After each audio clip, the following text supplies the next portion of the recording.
Passiamo all'ultima relazione, che è quella di Daniel Dahm su... Yes.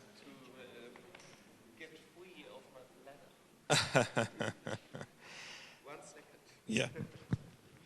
E il tema è quello delle transizioni strategiche verso la sostenibilità e poiché Daniel ci ha chiesto 2 minuti, farei fare la domanda in maniera tale che riempiamo questo spazio.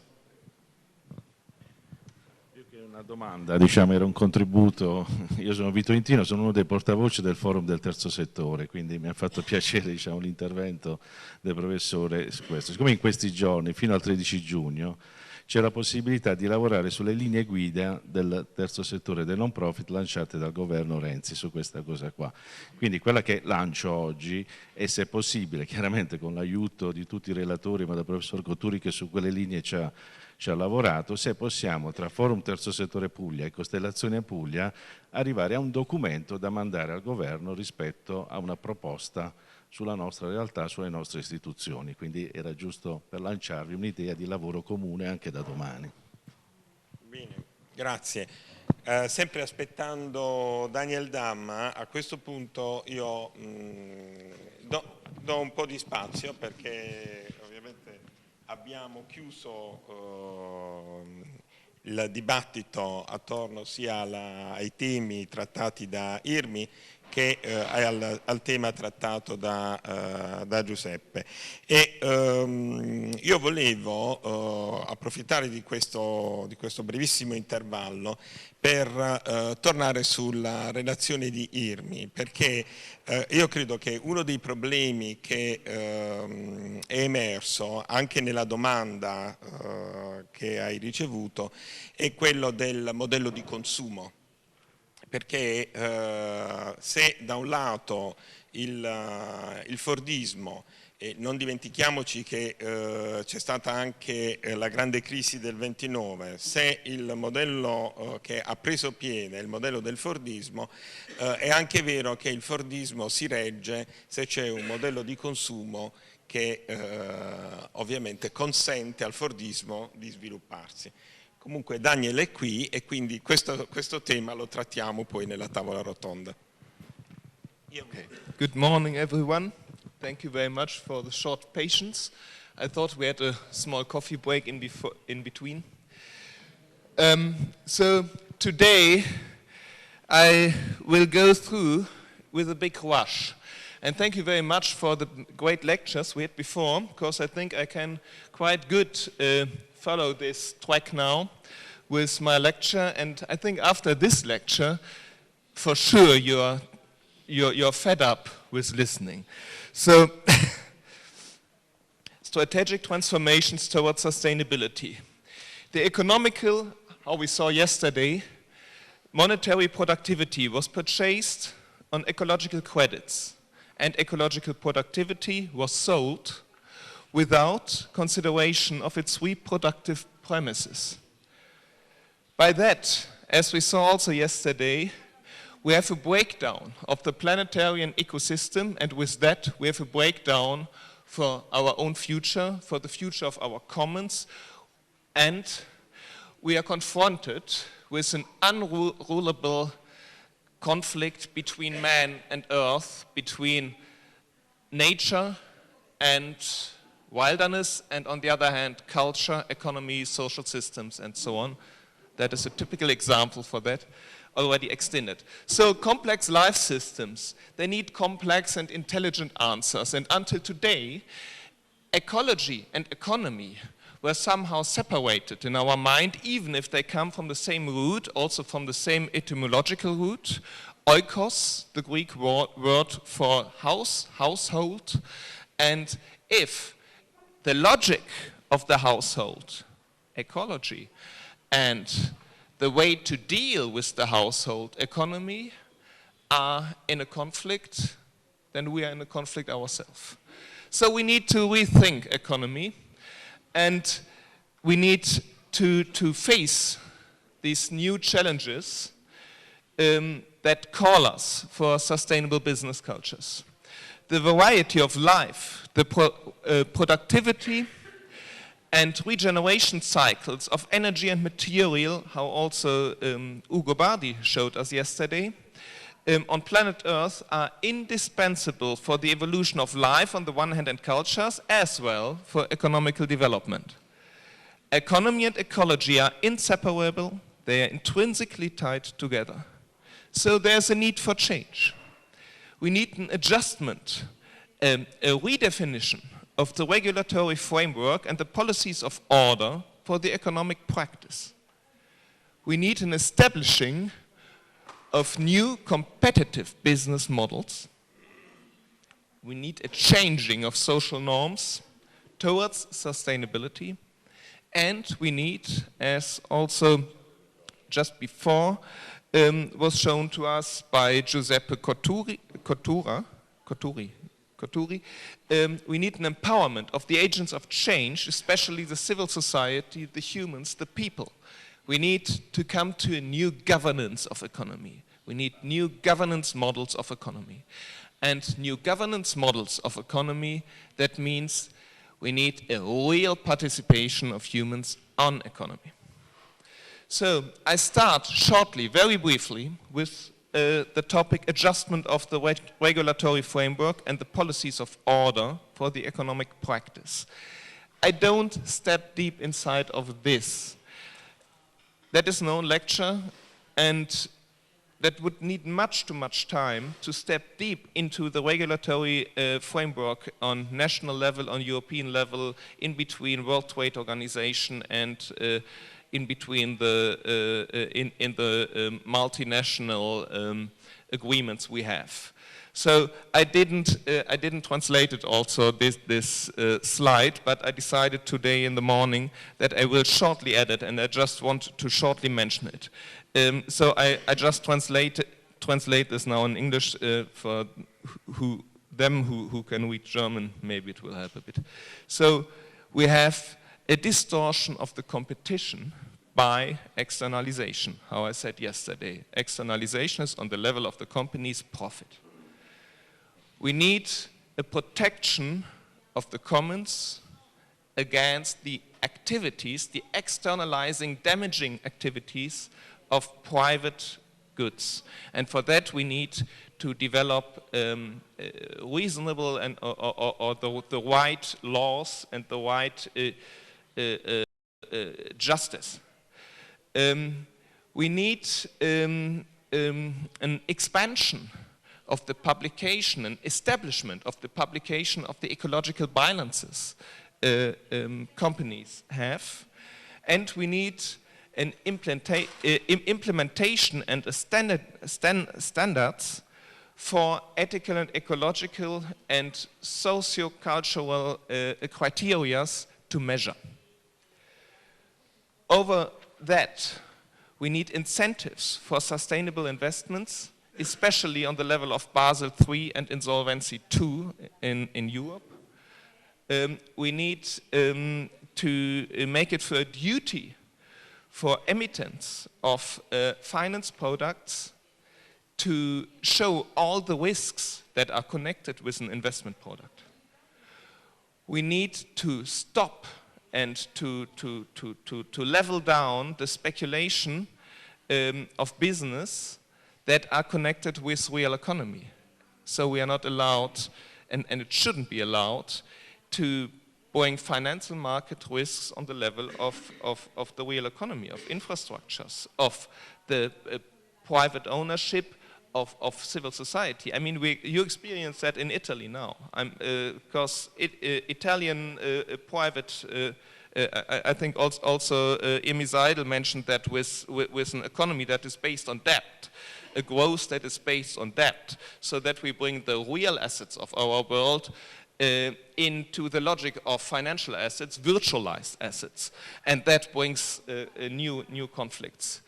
We need to redefine how credits are given, for what, for banks, of banks, and also for other multinational institutions. And we need, what is the last one? We need the finance transaction tax. That's another pair of shoes. So I want to step into the topic. We need to establish new competitive business models that foster and strengthen life. I'm just in the development of a sustainable zero line as a severe sustainability benchmark. Until now, worldwide, we don't have any accepted benchmark, a real benchmark that defines where sustainability begins. So I show you shortly the development of that benchmark. Yesterday, there's a shift of the format from my computer to that one. So sorry for that. Yesterday I showed you that global overshoot graph. You see the horizontal green line, or how to say, Balken, weißt du das irgendwie? Balken, column. You see the green column that shows the biocapacity, the world capacity, and you see the red column that shows the ecological footprint, the demand. So that is a horizontal graphic by the Global Footprint Network. And I moved it into the vertical. And here, the blue arrow shows my sustainability zero line. So here's the capacity, here's the demand. The demand goes into the minus sector. The capacity, the build-up process, is the plus. Quite simple, nothing special. But it's important that here is the zero. That's the zero. And we have to reach the zero. Sorry, I can't run in between the screens. But so this is sustainability zero line provides an easy, visible, and comprehensible way to understand the relation and the disproportion between supply and demand for the ecosystem, planet Earth. If the full capacity of the planet is equal to the full demand of mankind, we have a kind of conservation of nature and natural resources. So that would be, if you sum up the capacity with the ecological footprint, like here, you would have, if you don't have that, you would have here a kind of zero. Yeah, you reach a zero. So that is a conservation. But an ecological rebuild of our livelihoods is impossible with this, because the build-up potential of nature is completely absorbed already. But at least we as mankind achieved a state of rest. At least we have to reach the zero line. Compared with today, that would be already a great achievement. But if the demand by economic activities and consumption exceeds the supply of the ecosystem, that's the rest, we experience an overshoot. Here, that's the overshoot, which is potentially deadly for our livelihoods, like biting the hand that feeds you. This situation mankind achieves since the early 1990s, every year. Still, it is often misunderstood as growth. So that part is what Irmi described. That is the overshoot part. And the overshoot, the destruction, we define as growth. What is also, epistemologically, quite strange. This fatal development is produced by a kind of cognitive dissonance. There's something wrong in our mindset. There's a big misunderstanding what growth should be. Growth has to be a kind of build-up process. So if we look on the geobiosphere, and that is an exemplary example for a company, a prototype company, let's say, and we look on this overshoot, in which sectors we could divide it, and that's just an example. Then we have here again the biocapacity, just as the reference that you remember what it is about. Here we have, for example, freshwater, greenhouse gases, biodiversity, land and soil, resources, morphology, so the landforms, forest lands, marine ecosystems, and minerals, and so on and so on. So every company externalizes. And most of the time they externalize costs, damages. But we want to externalize useful stuff. We want to externalize not costs, but profits. Profits for our commons, profits for the social system as well. So if we look on this relative example, where you have the example that, okay, there's a company that produces a lot of greenhouse gases, but also they do a small compensation. Yeah? They destroy land and soil, but in some areas they rebuild also ecological ecosystems. If you look on the total, the absolute perspective of this exemplary company, you see it has a negative impact nearly in all fields in perspective of the geobiosphere. So a negative overshoot, a negative output, an externalization process. The same thing you can do for the anthroposphere. And here you could sum it up like you can divide in different indicators, criteria like freedom, human rights, peace, democracy, participation, cultural diversity, education, labor, art, and. And here too, you have a negative output and a positive output of companies and also of states. And the positive output for the anthroposphere of companies is often a bit better than the output for the ecosystem. So if we look here on a total perspective of the same company, we have a build-up of freedom. Maybe, let's say, together with the implementation of a market economy, you have also a process of democratization in some countries. Sometimes you have a lack of human rights, because that means people, humans, are reduced to production machines. You have child labor, for example. We have also sometimes a bit a growing of peace, because peace is useful for profit. Yeah. We have a bit more of democracy, because companies want to have international trade, so they keep up a bit international labor organization standards. Participation, because local communities are breaking down, is going down. Cultural diversity is losing more and more of its variety and of its plurality, because we need a mainstream consumer culture. Education, okay, there's a bit more labor, definitely, because humans are productive. Art is going down, because art is not really a factor for profit. Sometimes it is, but for the majority of artists, it's not. So if you look at this total, if you put geobiosphere and anthroposphere relatively together, and you compare it here in a total perspective, you have an exemplary graphic that shows the impact of an exemplary company on our living world.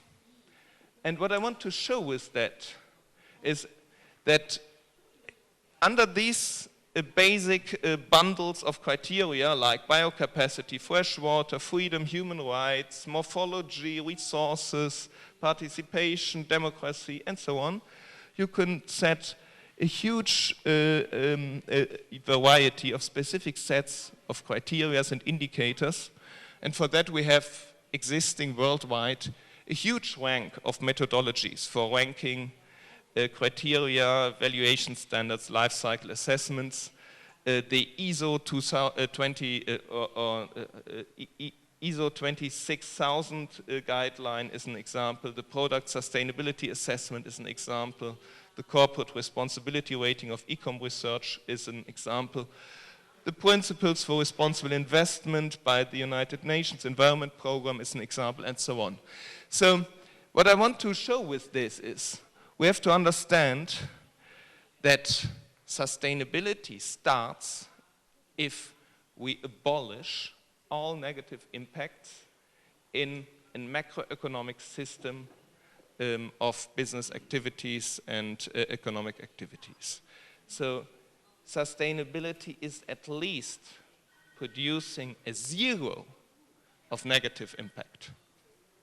But it should be more, and I think also Ugo Bardi said something like that yesterday, or pointed in that direction. We need more, we need a substitution of the old fossil infrastructures and industries, and we need a rebuild of ecological potential. We need a rebuild, a build-up process of cultural resilience and of social interaction processes that enhance our ability to be alive, so that life can be more alive. And if we define sustainability in such a consequent way, we would realize that nearly no company worldwide until now is a sustainable company. And that, first of all, shows us that we really have to start in a complete new way. So we have new needs. We need new forms of cooperative actions and value creations. They are needed with a shared idea of competition on the base of sustainability. Our future targets are the renaturation of degraded landscapes and ecosystems. The renaturation of degraded landscapes and ecosystems, as well as strengthening the development of infrastructures for basic needs. That is a huge potential for build-up. That's a huge economic potential. And you remember yesterday I showed you 2 slides about the commons. There is the right of the commons. All humans, I defined it like that, all humans have the right to utilize commons for their individual, private and collective purpose without exhausting or damaging them. The right to use them has to be connected with the obligation to preserve the commons. Therefore, it is crucial that the legislative forces a sustainable, common-sensitive economic order.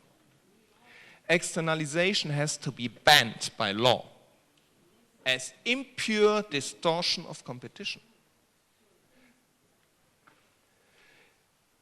Joseph Stiglitz, he was chief economist of the World Bank and got the Nobel Prize for Economy, I think 1997, said, "The invisible hand of the market is invisible simply because it doesn't exist." So we have system failures. The financial crisis is resulting from the ongoing total expansion of financial capital and private interests, and a biodestructible competitive environment. Both together led into an ecological crisis affecting all life forms on Earth, including mankind.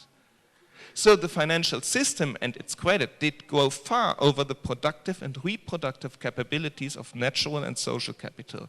I showed you yesterday this graph already, that these externalities in the flow, an equity portfolio do lead into a market failure.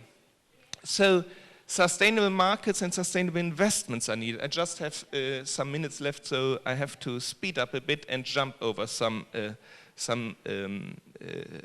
slides. But we need to come to a situation that we recouple financial capital to natural capital and to social capital to our infrastructures. So institutional investors face major challenges. They were already mentioned with the insurances for age and for health, because that is a huge amount of money that is invested. There's a huge feeling of insecurity amidst extreme investment scenarios.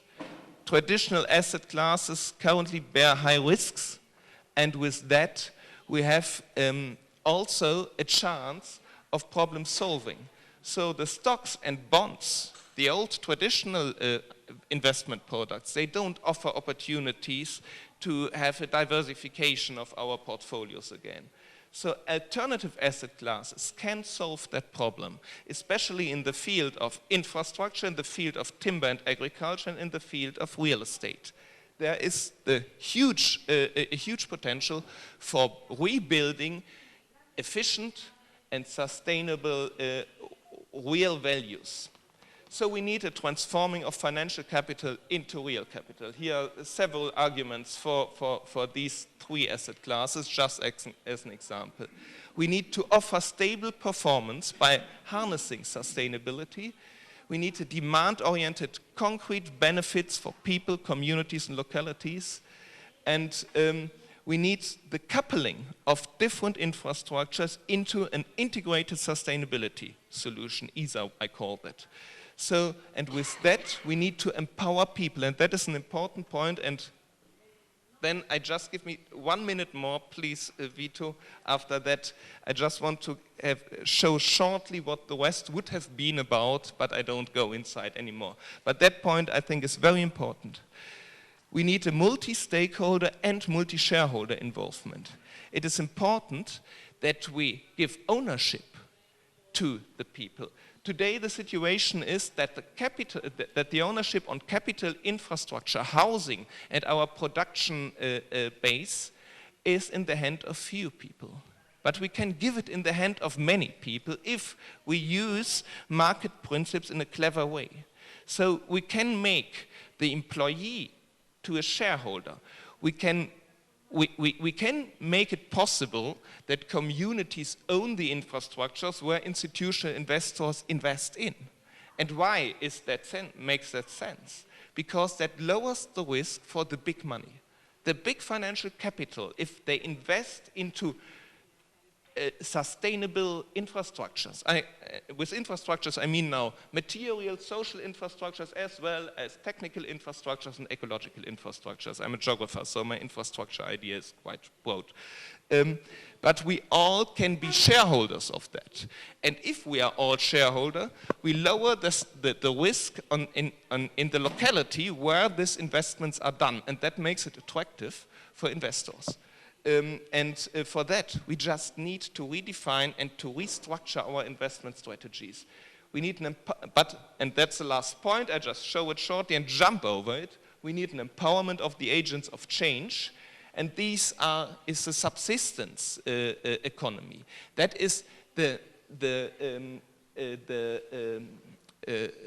value creation that is on the other side of our economy. It is the non-monetary productivity of our economy what supports us. Urban subsistence is the urban form of self-supply. Yeah? So it is not individualized. It is co-acting and co-laboral. It is an economy that is able to resist, to last. And it is genuinely sustainable. Subsistence economy is needs-oriented, dynamized by the demands, and it's created out of own power. So here are several numbers about that. Just one number that is maybe interesting for you. For Germany, we can measure 5 billion hours per year on unpaid work that is done in informal institutions. And informal institutions, these are not the classical voluntary institutions. These are the really informal institutions like small civil society organizations on local level, small cooperatives, small organizations that work with self-sufficiency, where people help each other, a share economy, and so on. So the economic dimension of the civil society builds in many perspectives the undercover base of many market-based processes, which do often harness unnoticed the performance of the urban subsistence. So that is these are some examples for infrastructures. Immaterial infrastructures, networks in towns, cooperation networks in towns produced by urban subsistence. And here we also see there is an externalization of the profit-oriented sector into the subsistence sector, into the social networks. So the market economy today uses the non-market driven economic activities, but doesn't pay back. What we need is a complementary, cooperative development of the non-monetarian and of the monetarian sector, because they both are complementary, they work together, they are synergetic. So changing social norms towards sustainability means to establish a really deep idea of empathy and freedom. Empathy and freedom seem to be adequate to serve as a pure ethical base for economy. Take such a norm for serious, it strengthens our argumentation. Debates about the logic and necessity of war, of hunger and prosperity gaps, of the conflict between man and nature, they are baseless. It's about a contest for the best sustainability strategies for new endeavors. So the time is now to act towards sustainable business cultures, and that is my last appeal on you as business people. Thank you very much. Sorry for being so long.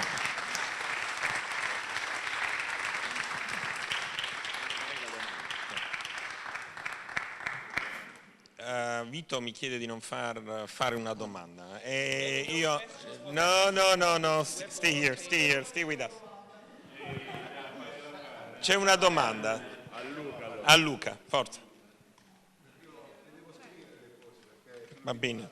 Queste sono tutte le parole che hai detto tu in questo intervento, scritte, alcune si vedono, alcune no, perché ho fatto questo disegno. Un concentrato di quello che hai detto, è tutto lì dentro. E invece questa è la mia domanda.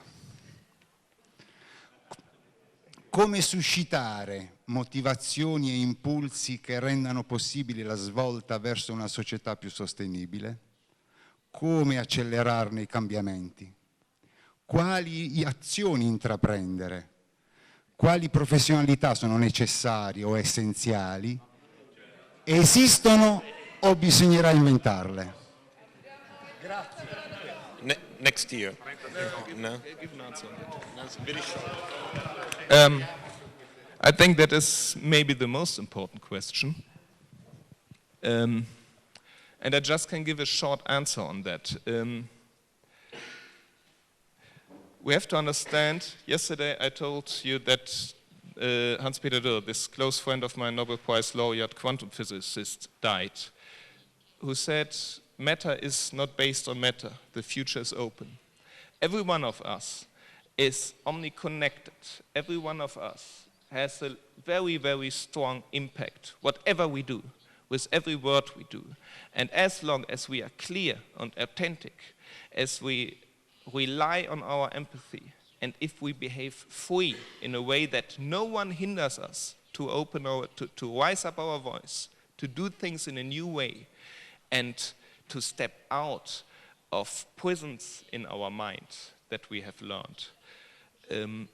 With that, we will produce impact even if we feel small and alone. We are not without might. We are not without power. We have a lot of power, every one of us. And I really believe in that. That is the base that on that we can rely on. Ok.